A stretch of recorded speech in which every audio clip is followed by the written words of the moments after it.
NEET exam കഴിഞ്ഞു, government കോളേജിൽ കയറി. പിന്നെ ഒരു മാസം കൊണ്ട് ഫസ്റ്റ് എക്സാം വന്നു. ഫസ്റ്റ് നമ്മുടെ യൂണിറ്റ് എക്സാംസ്. ഫസ്റ്റ് എക്സാമിൽ 100 കുട്ടികളിൽ 75 കുട്ടികളും ഫെയിലായി എക്സാമിൽ, ഇൻക്ലൂഡിങ് മീ. ഓക്കെ, അതുപോലെ തന്നെ അടുത്ത എക്സാമാണ്.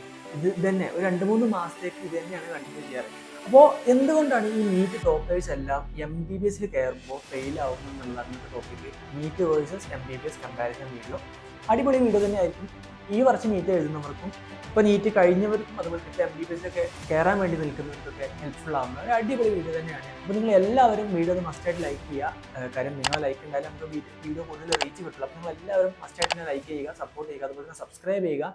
ഒരുപാട് NEET related MBBS related videos എല്ലാം നമ്മൾ പോസ്റ്റ് ചെയ്യുന്നതായിരിക്കും. ഓക്കെ, ഞാൻ എന്നെ ഇൻട്രൊഡ്യൂസ് ചെയ്യാൻ, ഞാൻ സെക്കൻഡ് ഇയർ MBBS സ്റ്റുഡൻ്റ് ആണ്, ഗവൺമെന്റ് മെഡിക്കൽ കോളേജ് മഞ്ചേരിയിൽ. ഓക്കെ, ഒരുപാട് ക്രൈറ്റീരിയ നമ്മൾ എടുക്കുന്നുണ്ട്. ഫസ്റ്റ് ഓഫ് ഓൾ പറയാനുള്ളത് എന്തുകൊണ്ടാണ് ഇങ്ങനെ ഫെയിൽ ആവുന്നുള്ളതാണ്. അതായത് 1-2 കുട്ടികൾ മാത്രമല്ല, ഒരുപാട് സ്റ്റുഡൻസ് ആണ്. മോർ ദാൻ 50% സ്റ്റുഡൻസ് ആണ് ഈ ഒരു ഇങ്ങനെ ഫെയിൽ ആവുന്നത്. എല്ലാ മെഡിക്കൽ കോളേജിലും നമുക്ക് നോക്കിക്കഴിഞ്ഞാൽ ഇന്ത്യയിലുള്ള മെജോറിറ്റി ഓഫ് മെഡിക്കൽ കോളേജിൽ ഇത് ഇങ്ങനെ തന്നെയാണ്. കാര്യം എന്താ വെച്ച് കഴിഞ്ഞാൽ, ഫസ്റ്റ് എനിക്ക് പറയാനുള്ളത് മിസ്മാച്ച് ഇൻ എക്സാം പാറ്റേൺ ആണ്. ഈ എക്സാം പാറ്റേൺ, അതായത് നീറ്റ് എന്ന് പറഞ്ഞു കഴിഞ്ഞാൽ എന്താണ്, ഒബ്ജക്റ്റീവ് ടൈപ്പ് എക്സാം ആണ് അല്ലേ. ജസ്റ്റ് നമുക്ക് 4 ഓപ്ഷൻ കാണാൻ പറ്റും. അതിൽ നമുക്ക് ചിലപ്പോൾ ആൻസർ അറിഞ്ഞില്ലെങ്കിലും എങ്ങനെയെങ്കിലും നമുക്ക് ആൻസറിലോട്ട് എത്തിപ്പെടാൻ പറ്റും. എല്ലാതും പറ്റില്ല, 1-2 ക്വസ്റ്റൻസ് ഒക്കെ ആയാലും നമുക്ക് അങ്ങനെ എത്തിപ്പെടാൻ പറ്റും. ഓക്കെ, ഒബ്ജക്റ്റീവ് ടൈപ്പ് ക്വസ്റ്റൻസ് ആണ്. അതുപോലെ നമുക്ക് ഓപ്ഷൻസ് കാണാൻ പറ്റും, ഏകദേശം ഐഡിയ ഉണ്ടാക്കാൻ പറ്റും. പക്ഷേ ഈ MBBS എന്ന് പറഞ്ഞു കഴിഞ്ഞാൽ ഡിസ്ക്രിപ്റ്റീവ് ടൈപ്പ് ഓഫ് എക്സാം ആണ്. ഒരുപാട് എഴുതേണ്ടി വരും. എനിക്ക് തോന്നുന്നു ഞാനൊക്കെ എൻ്റെ ഫസ്റ്റ് ഇയറിലെ ഫൈനൽ എക്സാമിൽ ഏകദേശം ഒരു 35+ പേജസിൽ എഴുതിയിട്ടുണ്ട് എന്നുള്ളതാണ്. അതെല്ലാവരും അങ്ങനെ തന്നെയാണ്, നിങ്ങളൊക്കെ എഴുതേണ്ടി വരും. അപ്പോൾ ഒരുപാട് എഴുതണം, 35+ പേജസ് ഇൻ 3 hours. ഓക്കെ, അത് നിങ്ങൾ മനസ്സിലാക്കുക. അതുപോലെ തന്നെ ഇപ്പോഴത്തെ ന്യൂ പാറ്റേൺ അനുസരിച്ച് എനിക്ക് തോന്നുന്നു 20 മാർക്കിന് MCQs നിങ്ങൾക്ക് അവൈലബിൾ ആണ്. അപ്പോൾ അത് നല്ലൊരു കാര്യം തന്നെയാണ് നമ്മളെ സംബന്ധിച്ചിടത്തോളം. കാര്യം എന്ന് വെച്ച് കഴിഞ്ഞാൽ നമുക്ക് മാക്സിമം സ്കോർ ചെയ്യാൻ പറ്റും. ഒരു 15 മാർക്കൊക്കെ അതിൽ സ്കോർ ചെയ്ത് കഴിഞ്ഞാൽ 10-15 സ്കോർ ചെയ്ത് കഴിഞ്ഞാൽ നിങ്ങൾക്ക് 30 മാർക്ക് ഉണ്ടാക്കിയാൽ മതി. പിന്നെ ബാക്കി 60 മാർക്ക് എന്താണ്, പ്രാക്ടിക്കൽ ഉണ്ടാക്കിയാൽ മതി. ആ രീതിയിലാണ് പോകുന്നത്. ഓക്കെ, ഈ ഒരു എക്സാം പാറ്റേണിന്റെ വ്യത്യാസം കൊണ്ടാണ് മെജോറിറ്റി ഓഫ് സ്റ്റുഡൻസും ഇനീഷ്യലി ഫെയിൽ ആവുന്നത്. അതായത് നമ്മൾ ആ പാറ്റേണിക്ക് എത്തിപ്പെടാത്തത് കൊണ്ടാണ്. അതായത് ഇത്രയും കാലം 2-3 വർഷമൊക്കെ ഈ ഒബ്ജക്റ്റീവ് ടൈപ്പ് ഓഫ് ക്വസ്റ്റ്യൻ ചെയ്തിട്ട് പിന്നെ നേരെ ഡിസ്ക്രിപ്റ്റീവ് ടൈപ്പിലോട്ട് പോകുമ്പോഴുള്ള ചെറിയൊരു പ്രശ്നമാണ്. ഇതാണ് ഫസ്റ്റ് എനിക്ക് പറയാനുള്ളത്. എനിക്ക് തോന്നിയ കാര്യങ്ങളാണ് പറയുന്നത്. ഫസ്റ്റ് എനിക്ക് പറയാനുള്ളത് ഈ കാര്യമാണ്. രണ്ടാമതെന്ന് പറഞ്ഞു കഴിഞ്ഞാൽ അക്കാദമിക് പ്രഷർ തന്നെയാണ്. ഇപ്പോൾ ഫസ്റ്റ് ഇയറിലൊക്കെ കയറുമ്പോൾ നല്ല അക്കാദമിക് പ്രഷർ ഉണ്ടാവും. കാര്യം എന്ന് വെച്ച് കഴിഞ്ഞാൽ അക്കാദമിക് പ്രഷർ എന്ന് പറഞ്ഞു കഴിഞ്ഞാൽ നമ്മളെ എക്സ്പെക്ടേഷനും കൂടി പ്രശ്നങ്ങളാണ്. നമ്മൾ MBBS എന്ന് പറഞ്ഞു കഴിഞ്ഞാൽ ഓരോ വീഡിയോസിലൊക്കെ കാണുമ്പോൾ, എൻ്റെ വീഡിയോസിലൊക്കെ കാണുമ്പോൾ ഒരുപാട് പറയാം നല്ല എൻജോയ്മെന്റ് ആണ്. പക്ഷേ എല്ലാതും എൻജോയ്മെന്റ് ഒന്നും അല്ല. നമ്മൾ ഫസ്റ്റ് ഇയറിൽ കയറി കഴിഞ്ഞാൽ നമുക്ക് hectic, tight and BC schedule ആയിരിക്കും. എന്താ വെച്ച് കഴിഞ്ഞാൽ, ഇത് പറയാനുള്ള കാര്യം എന്താ വെച്ച് കഴിഞ്ഞാൽ, നമുക്കിപ്പോൾ ഒരുപാട് റെക്കോർഡ്, പിന്നെ അസൈൻമെന്റ്, സെമിനാർ, പല പല പല പല പരിപാടികളുണ്ടാവും കോളേജിൽ. അപ്പോൾ ഇതൊക്കെ നമ്മൾ ഇതിന് വേണ്ടിയിട്ട് പ്രിപ്പയർ ചെയ്യണം. ചിലപ്പോൾ സെമിനാറൊക്കെ ഉണ്ടാകുമ്പോൾ അതിന് നിങ്ങൾ ചാർട്ടിൽ വരക്കണം. അങ്ങനെ പല പരിപാടികളും 3 ഡിപ്പാർട്ട്മെന്റിലുണ്ട്, anatomy, physiology and biochemistry. Second year ആകുമ്പോൾ, ഞാൻ ഇപ്പോൾ സെക്കൻഡ് ഇയർ ആണ് പഠിക്കുന്നത്, എനിക്കും ഇപ്പോഴും ഉണ്ട്.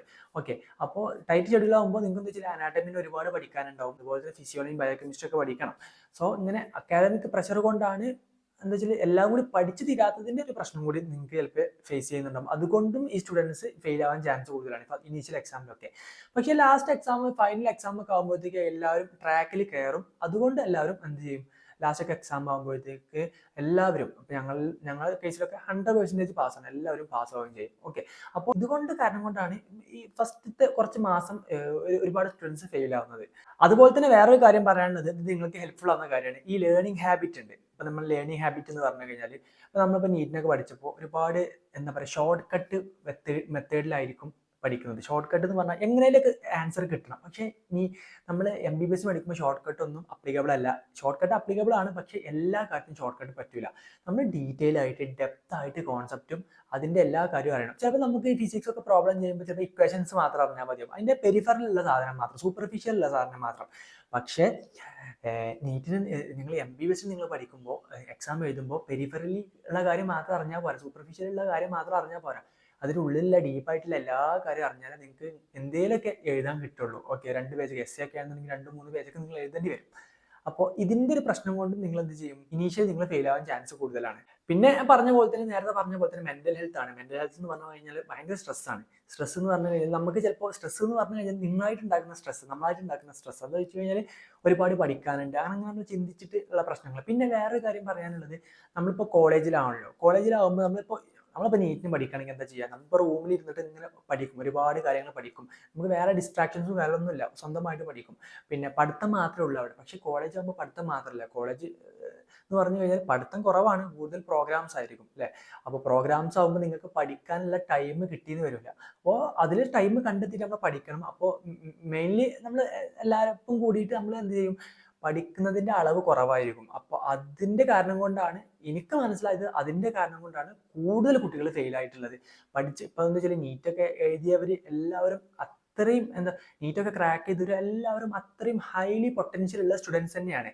അപ്പോൾ ഇവർക്കൊക്കെ സിമ്പിളായിട്ടൊക്കെ ഈ MBBS ഒക്കെ പാസ്സാകാൻ പറ്റും. പക്ഷേ ഈ ഒരു ടൈമിൻ്റെ ഒരു പ്രശ്നം കൊണ്ടും ഒരുപാട് പേര് ഫെയിൽ ആവുന്നുണ്ട്. അപ്പോൾ ഇത്ര കാര്യങ്ങളാണ് ഇന്നത്തെ വീഡിയോയിൽ ഞാൻ ഡിസ്കസ് ചെയ്യാൻ ഉദ്ദേശിച്ചുള്ളത്. ചെറിയൊരു ഷോർട്ട് വീഡിയോ, ഇതുപോലെ നിങ്ങൾക്ക് ഹെൽപ്ഫുൾ ആവുന്ന ഓരോ വീഡിയോസ് നിങ്ങളുമായിട്ട് ഷെയർ ചെയ്യുക.